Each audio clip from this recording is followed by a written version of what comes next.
Hello, my name is Susan Ashley and I'd like to talk to you about the eclipse that's happening tomorrow, the 16th of July 2019.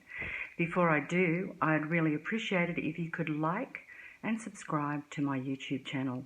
Thank you so much. Now, this is a lunar eclipse. We had a solar eclipse a couple of weeks ago, and solar eclipse is all about action, you know. The lunar eclipse is about your deep emotions, things that are underneath the surface.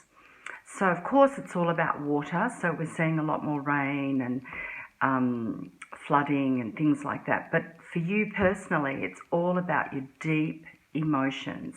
And you may have noticed that things are really quickening at the moment. So anything you've been trying to hold on to, anything you've been trying to avoid, to suppress, to repress, is coming up. So a lot of people with anxiety and depression are finding that the medication that they're on isn't working anymore, and they need to go into the cause, not the symptom. And these eclipses are a way of bringing everything to the surface, and those deep, deep emotions may not necessarily be about this lifetime. They could be about previous lifetimes. This morning on Facebook, I was reading a post by a gentleman who was writing about an Australian politician who'd been accused of rape 40-something years ago or something, and how it was a hangman's job. And what came to my attention around that whole subject of perhaps false allegations and things like this against men is the witch hunts, and how women were persecuted and have and still remain persecuted in courts, in the legal system, and particularly in working systems. If a woman says something, you know, men can easily accuse her of being mad or on her period or, you know, emotional or something like that, so that they can negate the truth of what she's saying. So to me, a lot of this uncovering that's happening with these men could be past life reckoning and karma around that woman perhaps being falsely accused, and now she is paying back the favour. And how do we know whether it's true or not? We don't, without hard evidence. And that's part of the difficulty. I don't like it when people lie to get someone in trouble, but I also feel that perhaps this is a karmic retribution. Now, the truth is being revealed. So even if it is a karmic retribution, the truth will come out that this gentleman didn't do anything. And that's the good thing about the times at the moment. Everything is being revealed. But what I'm asking you to do is to reveal it yourself. You don't need to go out into the outside world and have people reveal things for you. You can go into meditation and ask. What you do is you set an intention to say, I'm wanting to find out about why this happens to me in my life, or can you give me some information on what I can do about this situation, where this situation originated from. And if you're a good meditator, you'll get that information. If not, seek out someone who can help you to source it yourself. Because the biggest healing comes when you have that aha moment, when you actually connect with what the person is saying, when all the little dots join together and you have that big realization, aha, that's why I think this way, that's why I act this way. And this is a great opportunity, this eclipse, to really go deep inside and clear a whole load of past life resonances that you have, whether it's belief systems, contracts, oaths, commitments, promises. I made a promise to someone lifetimes ago. I bought into a tribe and I said to the tribe, because they said, oh, you know, this person's a troublemaker, we don't want them in here.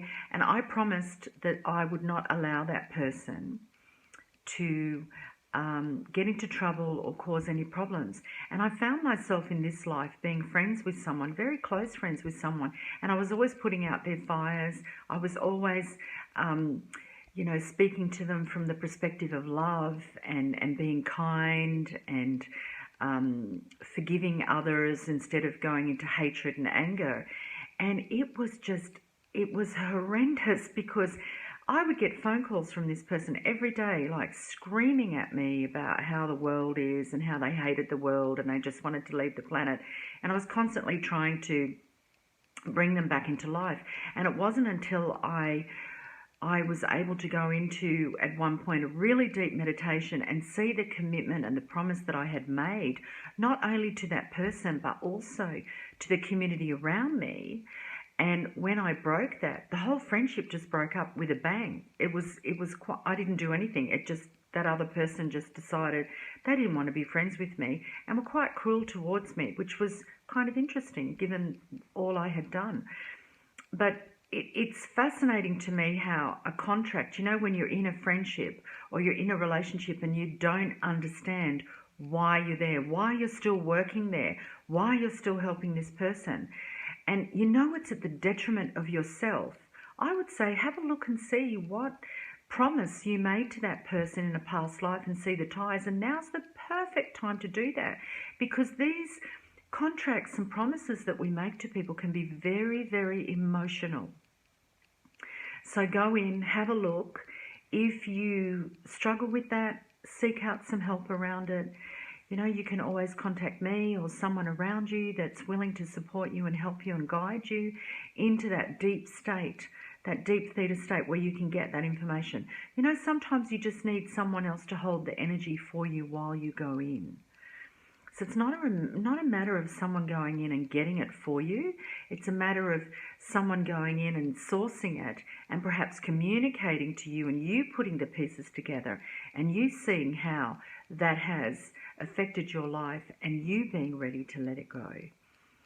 So I would suggest that you do that. I'm just looking at a whole load of birds outside the window. There's about 10 of them just sitting on the fence. They're just so cute. I love them. So just go in and have a look and see what commitments, what promises you've made in past lives that are pointing it to the life that you're in now, and release them.